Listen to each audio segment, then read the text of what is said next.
Want to welcome the Levens this morning, who are going to kick us off with some music. Yay. So welcome to One Heart, One Mind.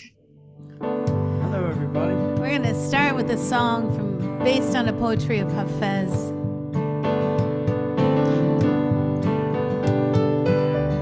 Sun's eyes are painting fields again. Disguised eyelashes sweep the land. Embraced by sunlight masquerade. The earth's a canvas on parade.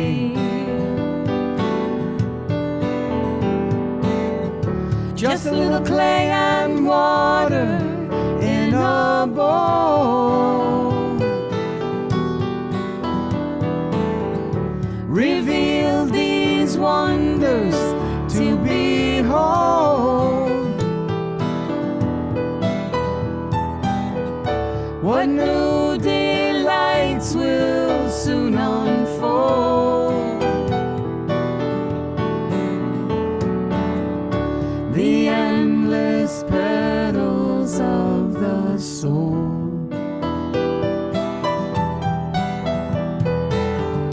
One heart resides in everything. Renew your body, hear it sing. Each act and creature we perceive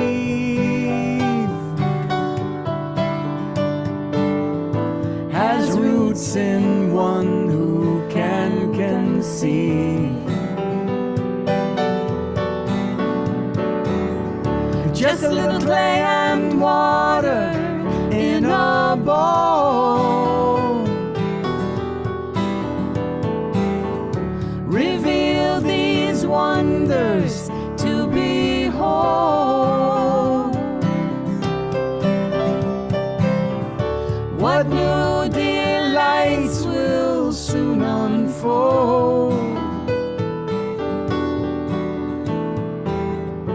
The endless petals of the soul. The endless petals of the soul. The endless petals of the soul. The endless petals of the soul.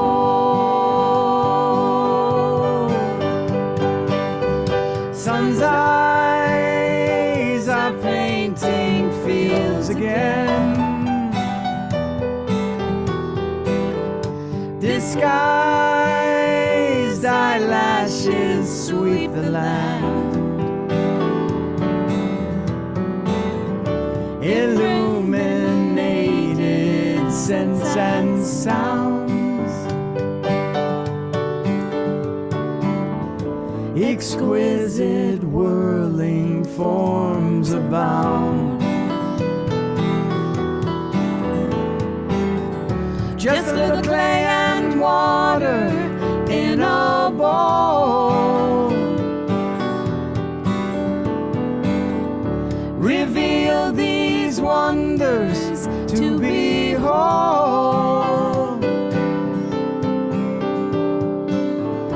What new delights will soon unfold. The endless petals of the soul. The endless petals of the soul. The endless petals of the soul. Sun's eyes are painting fields again.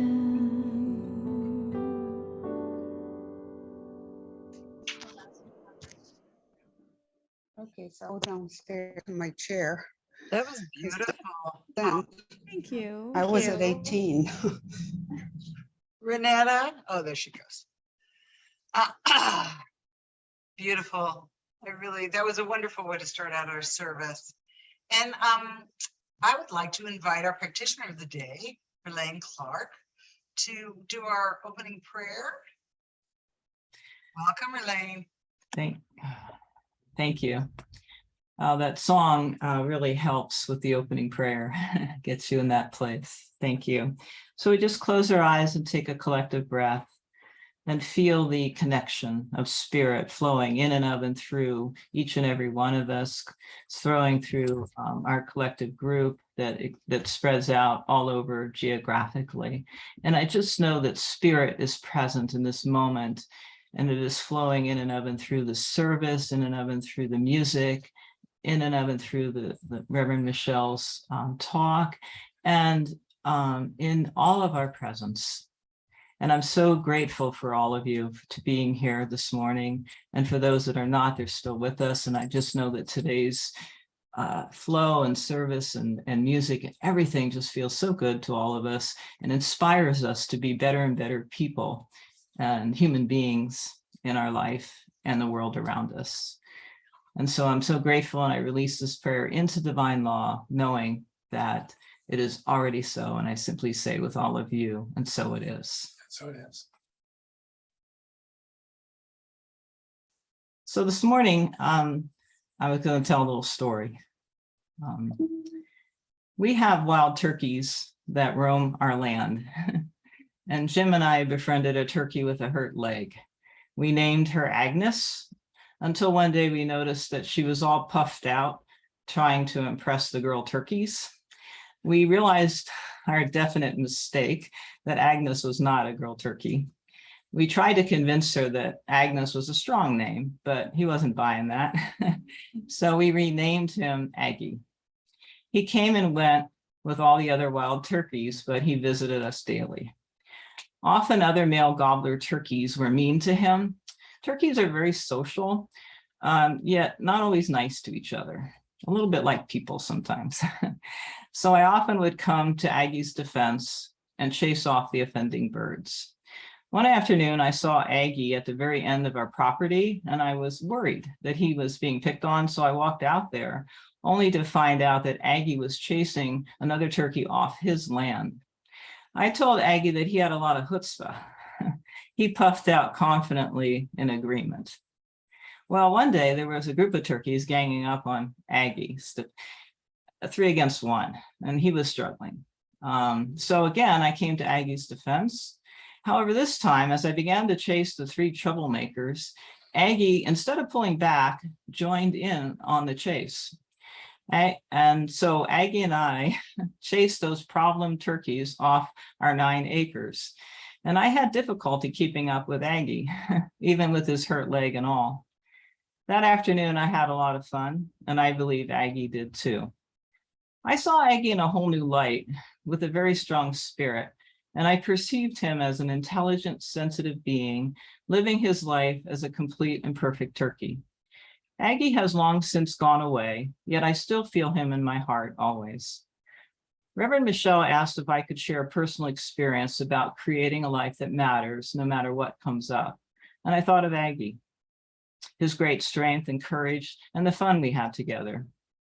What I learned from Aggie is that he created a life as a turkey that was really a great life, roaming our land and beyond, socializing and making friends with turkeys and humans, roosting in our trees at night, and defending his land and home.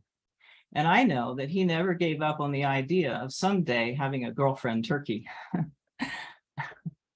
So feeling the joy that I had partnering with my turkey friend in defense of his home helped me understand that it is possible to create a life that matters under any circumstances.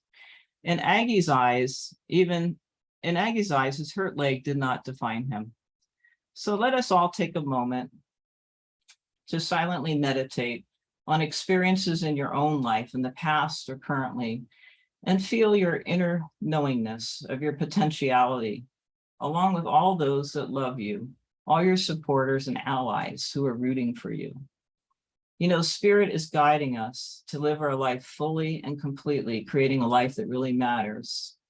Aggie knew this, and it is important for us to really know this too. So let's take a moment and reflect.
All right, and now we're going to come back into the room, come back into our Zoom room together, and we're going to read a very beautiful affirmation for September by Michael Beckwith. Today, I am grateful for my existence, for that of my loved ones, my community, my country, and my world. Beauty and bountifulness are everywhere present, reminders that I live in a world of opulence that advertises Spirit's omnipresence. And so it is. So it is. That was beautiful. I love that story. Wonderful story. Okay, we're back to the 11s. Music, more music. Yay. I love the image of the puffing of the feathers of Aggie. This next song is called Let's Be Big, and maybe that's what he was thinking in this moment, was this song. It's like, how do we expand our beings? Not just to chase other people off. Right. But, be benevolent. To be benevolent. This is actually inspired not by turkeys, but by Einstein. Another cool name for a turkey, by the way, if you ever run into it.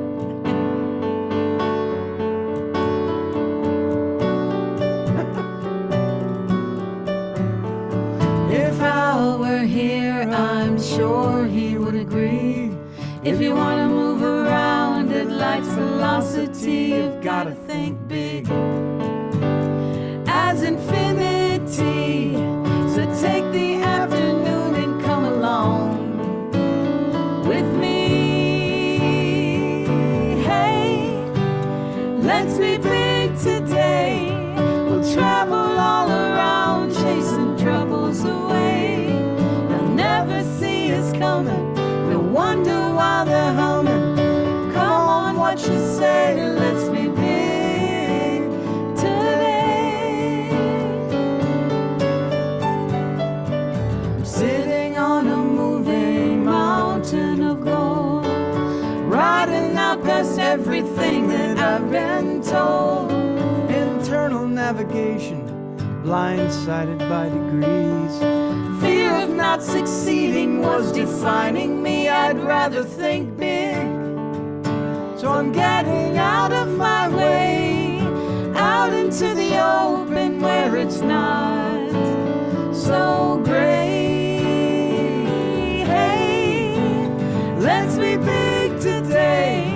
We'll travel all around, chasing troubles away. They'll never see us coming. They'll wonder why they're humming.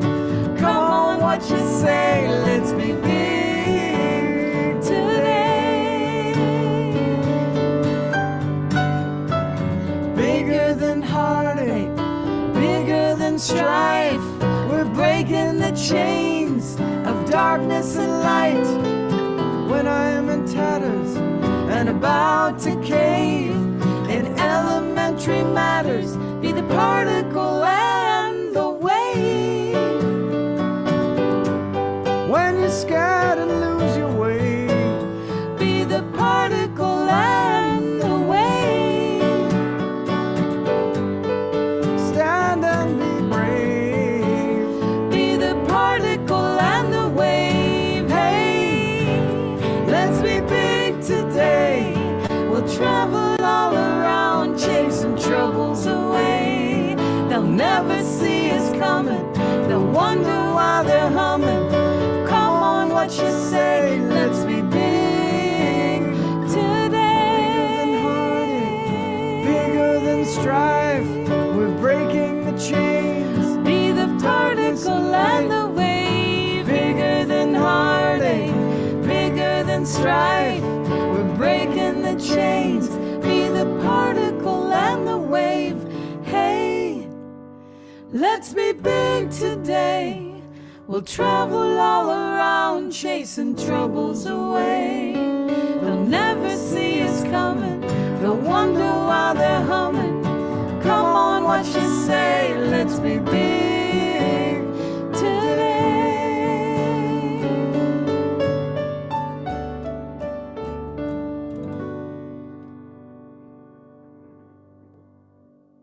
Woo! Yeah, let's be big. You'll see in a moment how well that fits with my talk. Have you ever heard the Margaret Owen sings the song Big for God? Have you heard? Oh, so good. It reminded me of that. Lovely. I love the particle and wave part. It's great. Oh, really lovely.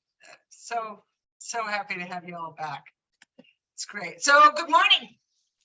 And welcome to the One Heart, One Mind online spiritual community and to our Sunday service. And this month we're talking about work. Work as a spiritual practice, and not just 9 to 5 kind of work, but the work of life, the work of our souls, that which we're here to do.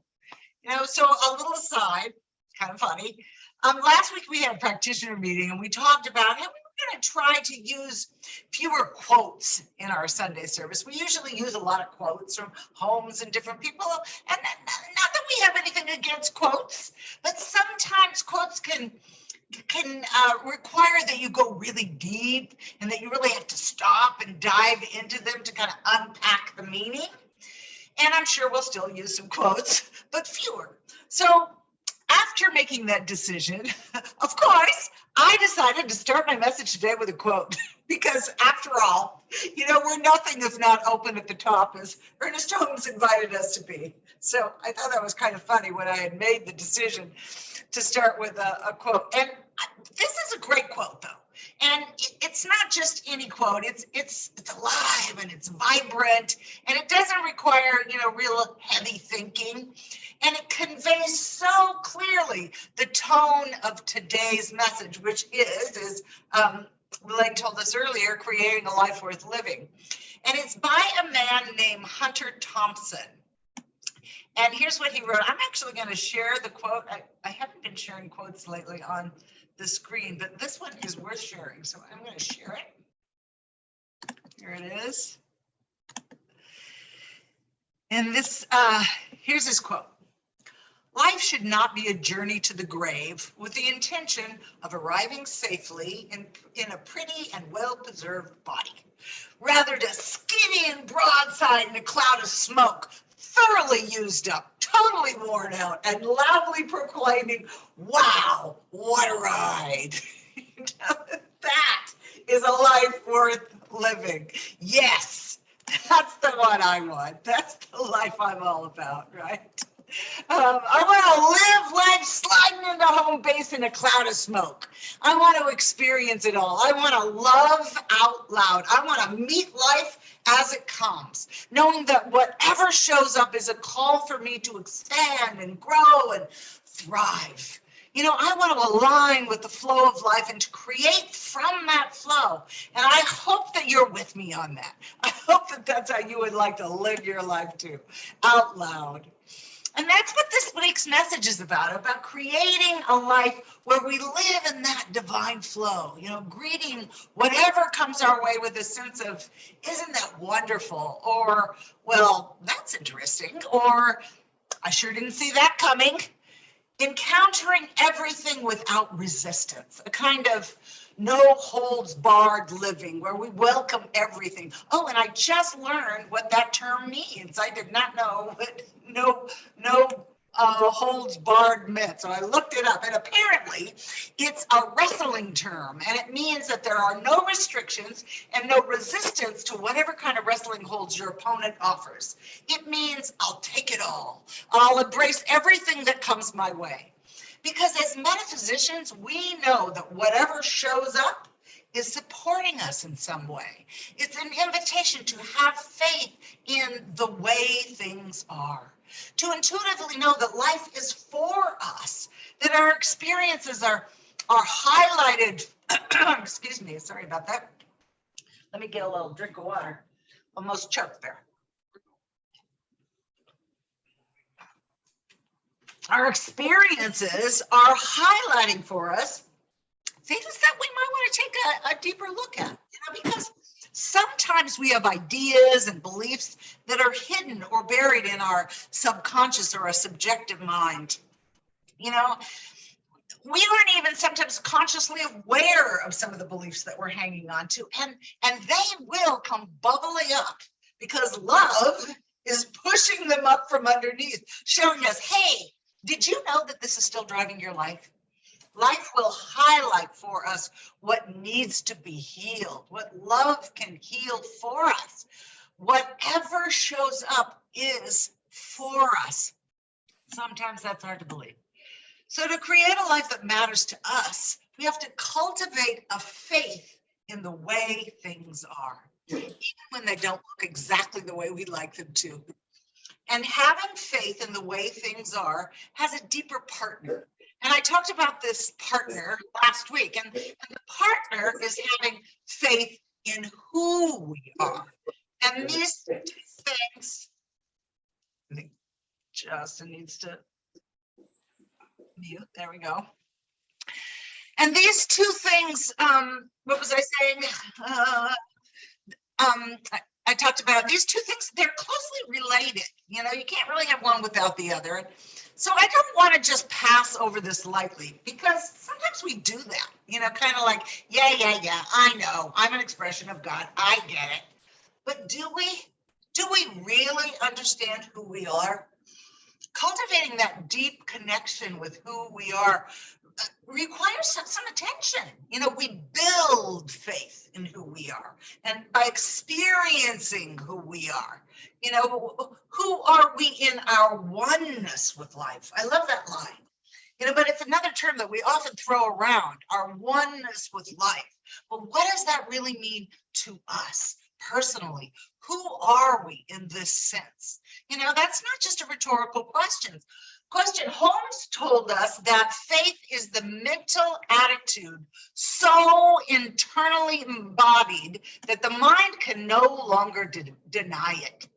When we experience our oneness with our Creator so completely that we can no longer deny it, we step into faith of our oneness, and we continue to build that faith through our spiritual practice, through meditation and affirmative prayer, service to others. Any practice that draws us into the experience of our oneness so that we can know it beyond thinking. We build faith in who we are with any practice that draws us into that feeling of oneness. So we know and feel who we are without question. And then when challenges come along in our lives, we know so completely who we are in our oneness that we know who we are in any situation, no matter what it looks like. And so it's important, if we want to have faith in the way things are, that we continually cultivate and uplift our faith in who we are. And we can practice that by asking ourselves questions, who am I in this situation? Who is experiencing it? Do I recognize that I have within me a creative power that is always available and is listening to what I believe about who I am in this situation? And this could be challenging because you know what? The people around us, they don't always know who they are, much less who we are. You know? There's this funny story. I ran across this funny story and I thought, oh, I gotta share this one. And it's about a guy who was in the middle of the city in heavy traffic. He was right downtown and he was at this traffic light and he was stopped and the light changed to green and suddenly his car died and he kept trying to start it and nothing. And then came the cacophony of horns honking behind him and people yelling, and no matter how loud or how long the people behind him honked, his car was not going to start. So finally, the man got out of his car and he walked to the car behind him and he said, hey, why don't you go up there and try to start my car and I'll stay back here and honk for you. So the man knew that he had a choice. He could either go completely ballistic on the people behind him honking, or he could just embrace the situation with kind of a lighthearted humor. You know, we're empowered to shape any circumstance and decide who we are in any situation. We're a choice about how we assess things, how we name things and perceive things, because we decide who we are in any situation. And that decision can either empower us or limit us. You know, Holmes, again, our founder, said that we're bound because we're first free.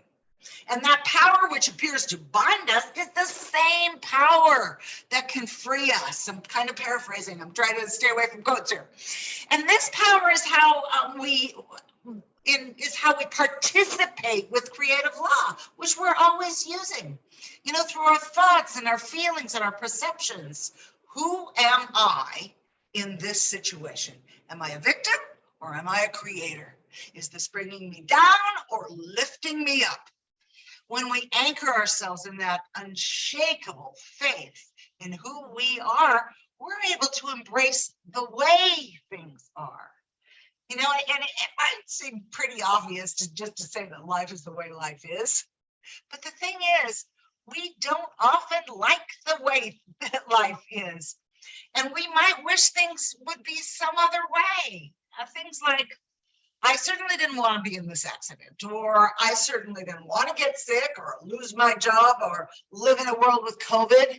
You know, we might just want things to be different than the way they are. You know, it's pretty natural to feel that way. We always want to move forward. We're always wanting to uplift our lives. It's a good thing.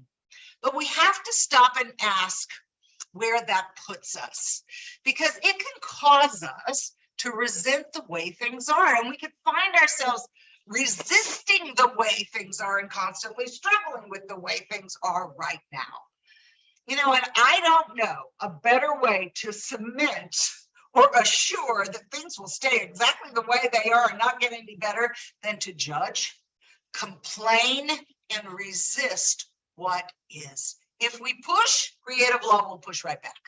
When we put our attention on our limitations, we get more limitations. When we live in fear of the way things are rather than a faith in the way things can be, we've already chosen the outcome. And we've denied our own power. You know, when we slip into the belief that the world around us has more power over us than we do, we deny who we are. And then we begin to rail against the way things are. And this is why it is so important to continually strengthen our faith in who we are. You know, and it isn't easy to remember who we are in every single situation that comes up. But I know with every fiber of my being that there is that within us that knows who we are. And it's always available to remind us. You know, simply stop and take a moment and say, you know what? I don't know who I am in this situation, Spirit. Please remind me. You know, because when we stand in the flow of life, when we align with our oneness with God in any situation, we could say that navigating life is sort of like having faith in life is a little bit like a sailor who navigates a sailboat. My son will love this. He's a sailor. I'm not, so that's my disclaimer. But the currents or the winds of the water are kind of like life. They're always surging around us and they're constantly changing, and they can be very difficult to predict, just like life. And things can sometimes feel totally out of control. But if the sailor has some experience on his or her side of faith in their ability, when he or she understands the nature of the currents of the wind and the water, then the sailor knows precisely how to trim his sails and adjust the rudder so that the current carries him exactly where he wants to go. This is what we do when we build faith and trust in life, when we know who we are. And an experienced sailor, and again, I am not a sailor, so any sailors out there, correct me if I'm wrong, they know that they have to tack with the wind when the wind is coming at them to get where they want to go. But it's my understanding that as you tacking in sailing is to turn the bow of the boat through the wind, so the wind changes from one side of the boat to the other side of the boat and kind of gently rocks or moves the boat along. But here's the part that I love that I think is relevant to us. But if a sailor doesn't tack when moving into the wind, then the boat can't move forward. The boat is said to be in irons, which for us can be analogous to not participating with life, but resisting life, resisting what is. Have you ever felt like you were in irons in a particular situation and you just couldn't seem to move forward? When it seemed like the currents of the world were way too powerful for you to manage? And yet, I know, and I think you know, that there is always a part of us that knows exactly who we are. A part of us that knows that we were not born to be helpless victims. Part of you that knows that you are meant to master the art of sailing, the art of moving through life, that you are meant to slide gracefully through the winds and the waters of life. And we do that by building our faith in who we are, which builds our faith in how things are. We really need one to go along with the other. We live in a world that is saturated with divinity, immersed in the reality of good and filled with possibility. And it's up to us to use it. And the more that we embrace and appreciate and have faith in the qualities of our true self, the richer and more abundant and more joyous our lives will be. And the more we'll be able to slide into life and say, wow, what a ride. And we can start with something really simple, just by shifting our focus from what's gone wrong or what could go wrong to what could go right. What is right and what could be right in my life? If we focus on the problem, then we put ourselves in irons. But if we focus on what's possible and imagine the best case scenario, then we begin to tack more easily through our lives. We participate with natural laws.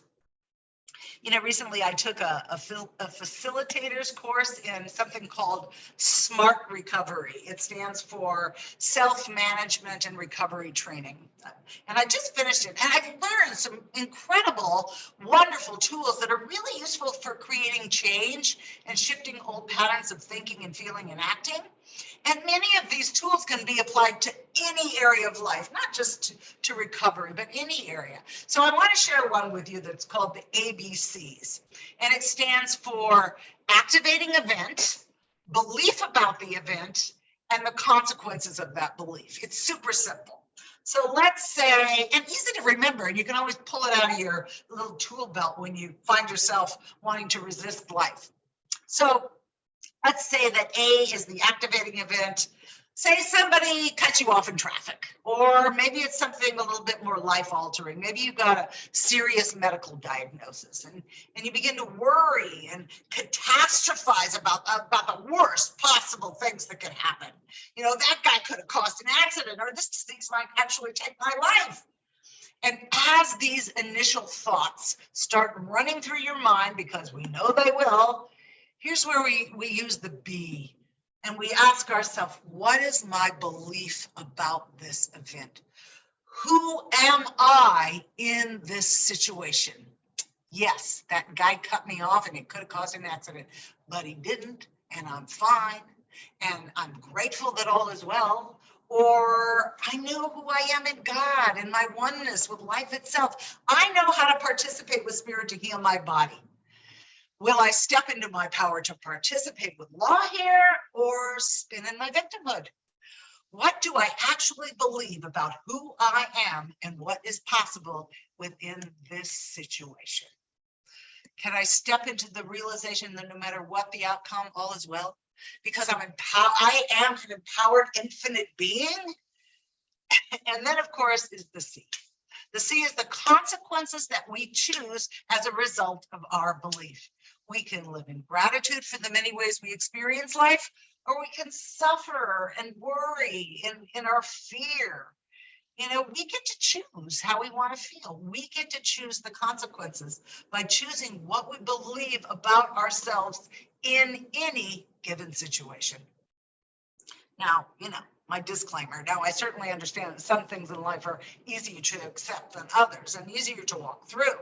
And I certainly don't want to trivialize the serious challenges that come along in our lives. You know, I just want to point out that we can choose how to engage with life. We can seek support and help when we need it. And we can stand in our own inherent power to stand in faith of the way things are. And the more and more we're able to embrace what is as it comes to us, the more easily we can experience and allow it to pass. We were reading Butterworth recently, and one of his favorite things to say is, this too shall pass. It has come to pass to transform a challenge into a new way of being. Now, I believe we're here on planet Earth to discover who we are in God, to be an emissary of good on earth, and to discover what our natural gifts are so that we can serve the whole of the human family, to be in service to life. And this is the work of our soul, the work of our spirit on earth. And as Hunter Thompson said, wow, what a ride. That's the kind of life I want to have. So before I end today, I'm sure it has not gone unnoticed by you that this is September 11th, a day that 21 years ago shook our nation and really the entire world. And obviously, as human beings, we grieved, and we still grieve to some extent for the souls that suffered and died, and for the loss to their families and to our nation.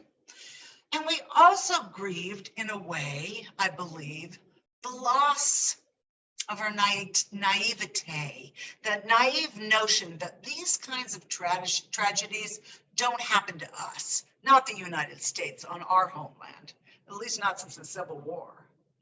And I believe it's a call for us, and it remains a call for us to deeply examine who we are as a nation, as a collective consciousness, and how we see ourselves in the world, to heal division and to see through the eyes of a greater equality and acceptance and inclusion of diversity, and to love one another as the divine beings we all are, no matter what we look like, no matter our faiths, our genders, our ages, our ethnicity, our culture, our socioeconomic status, or anything else that may outwardly appear to separate us.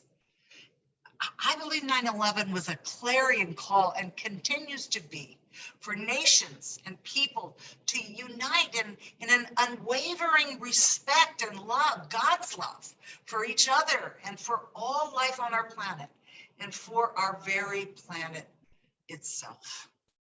So as we acknowledge what happened 21 years ago, let us not be in irons around this situation, but to use it as a call to move forward, to tack forward as a nation, as a world, into something better, into a world that works for everybody.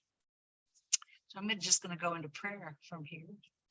So taking a nice deep centering breath in, connecting with that part of us that knows who we are.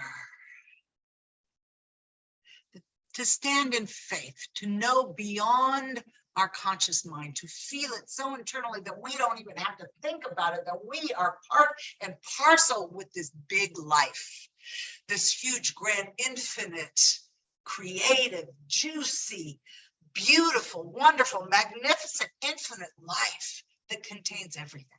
And we are a part of it.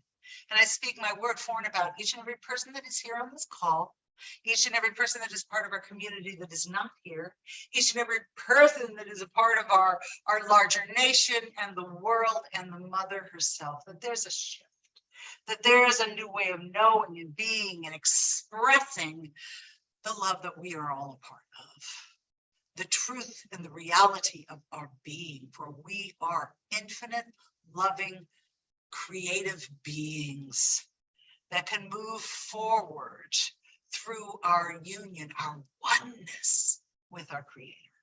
So I'm just so grateful for the ability to know more, to be more, to experience more, to love more, and to be in joy more.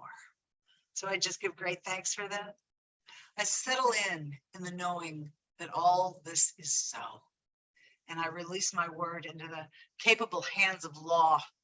And together we say, and so it is.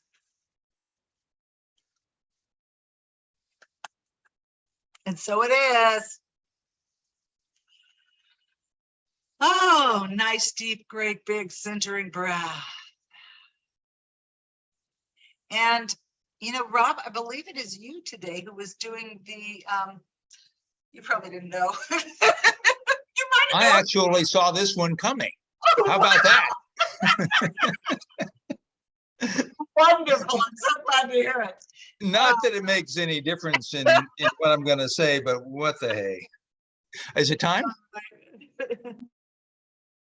Okay, let's do it. I just want to take this opportunity to say thank you to everyone who's on this call, because truly you make this experience possible. And I hope you agree with me that this is a wonderful experience to have on a Sunday morning. It's just delightful. So thank you for making this happen.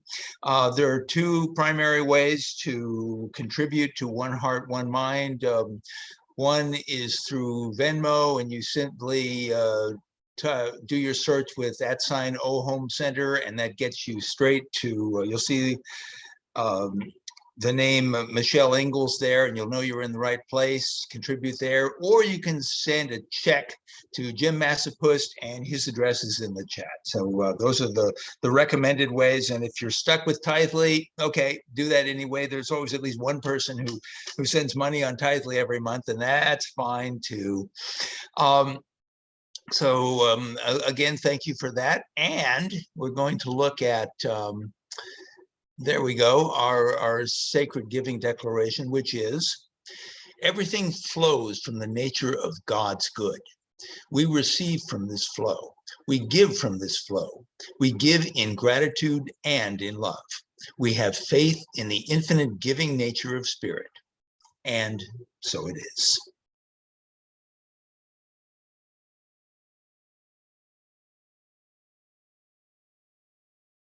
Thanks, Rob. Beautiful. And we'll come back to you in a minute for the benediction.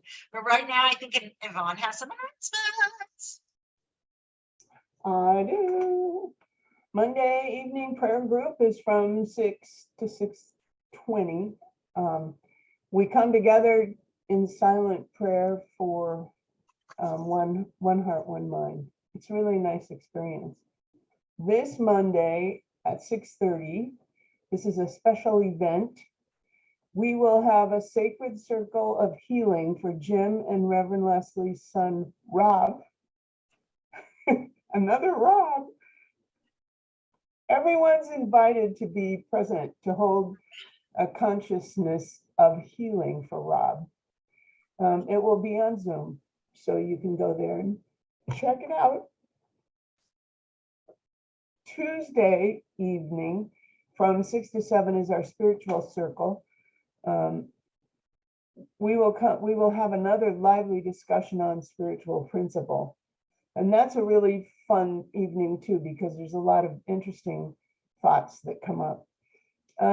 Bunko is Saturday, September 17th, which Michelle told us. And it's a fundraiser. So there's fun and money involved. It's from 2 to 5 at the community center at Robert and Maureen's in Oceanside. And you can get the actual address off the website, or you can call Michelle. There will be refreshments and prizes, and a $20 donation is requested. The unexpected income fundraiser continues. And I think we're pretty much over $1,000 already. I mean, so it's really wonderful. It's a wonderful tool for helping us to shift our consciousness so that we expect more and more of the natural and normal abundance that the universe has for us. And the last thing I just wanted to add was, please read the newsletter about the kindness fund that's set up. It was written by Ralane, and she explains it, and it's a really nice little article. So if you haven't read it, please take the time to do that. And that's all I have. Wonderful. Thank you. Amen. Amen.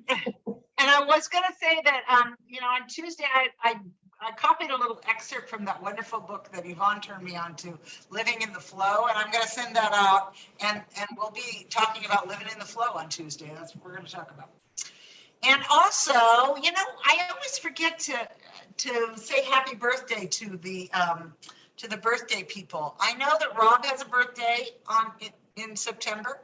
I know that my son Justin has a birthday in September. Actually, I think your birthdays are on the same day. You're both the 20th, which is kind of funny. I know. But who else has a birthday in September? Want to say happy birthday to any September birthdays? That's it? No more Virgos? So we've got Justin and we've got Rob. Happy birthday to you almost. Justin, Rob's birthday is exactly the same day as yours. It's funny. So I wanted to make sure we talked about that. And let's see, there was something else I was going to say, but it has slipped out of my mind, so it might come back to me later. But let's go to back to Rob for the benediction, and then the Levins are going to take us out with some music. All right, so this is just a wonderful opportunity if you choose to close your eyes, if you choose to settle back, settle into a knowingness of the delightful wonder of the universe, such that we can be grateful for what we have here. We can be grateful for the insights that are open to us here. We can be grateful for the opportunity to set the vision of how this week is going to be, given what we have learned today. Be grateful for the opportunity to hear the delightful sounds, the delightful voices, and the wonderful chord progressions that actually make me really happy. Just the opportunity to enjoy a delightful story about turkeys of all else. And if nothing else, there's, I'm sure, never ever been a New Thought Center that gives quotes from Hunter S. Thompson. But hey, wow, what a ride. So I am delighted at the whole thing. And I am delighted for your opportunity to be in awe of this experience. Thank you, God. Thank you, God, for what we have. Thank you, God, for what we've experienced. Thank you, God, for this wonderful week coming up. I release my word to the universe. I just let it go and let it scatter. And together we get the opportunity to say, and so it is. So it is. Thank you, Rob. You covered it all. That was perfect. I mean, what other spiritual center can you go to and hear a story about turkeys? It's very true. Or a quote from Hunter S. Thompson. I thought that was fantastic. Great, Rob. So we've selected a song because the theme was work and everything that went right along with the talk today. We're reaching back to kind of just a A good old folk tune that we all know the words to. It's just that beautiful reminder. Even on 9/11, it's even more poignant. If I had a hammer, I'd hammer in the morning and hammer in the evening all over this land.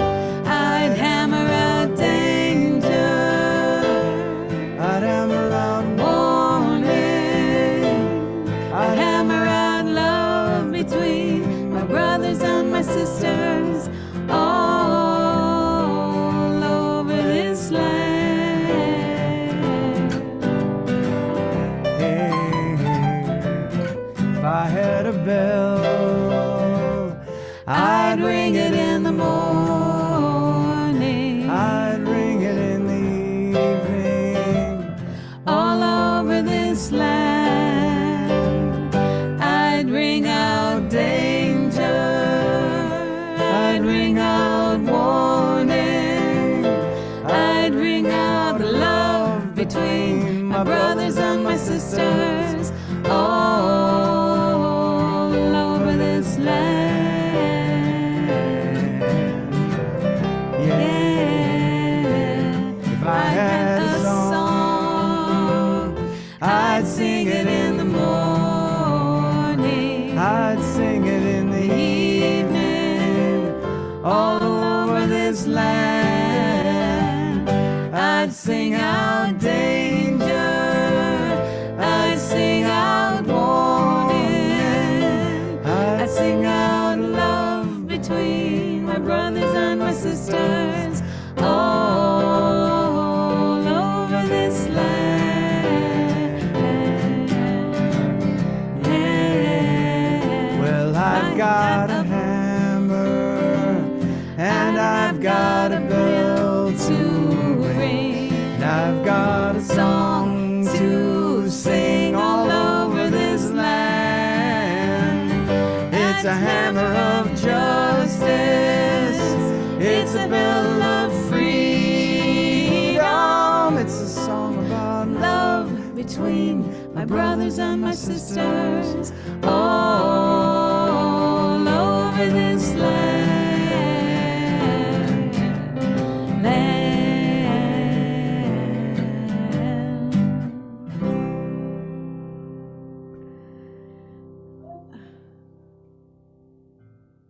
Yay. It's just Song. Pete Seeger, right?